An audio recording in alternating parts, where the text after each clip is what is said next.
አንዳንድ ሙስሊም ጠል የሆኑ ግለሰቦች የትኛውንም እምነትና ተቋም የማይወክሉ የታላቁ የነብዩ መሐመድን አለይሂ ሰላቱ ወሰላም ስም በማጠልሸት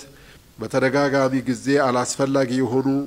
የእሳቸውን ስምና የማይገልጹ ሁኔታ ነብያችንን እያቋሸሹ መሆናቸውን ለመገንዘብ ችለናል። አጥፊዎቹ ለህግ እንዲቀርቡ ለምክር ቤታችን የህግ ክፍል ጉዳዩ የተመራ ሲሆን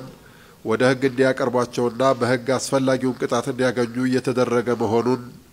ለመግለጽ እንወዳለን። namoonni tokko tokko arraba ofii tooyachuu hin dandeenye ka amantaa kamiyyuu bakka hin buune namoonni uumamaan yakkaa fi yakkamaaf uumaman ka amantaa namootaatillee tuqu ka bira dabreen mootiyyuu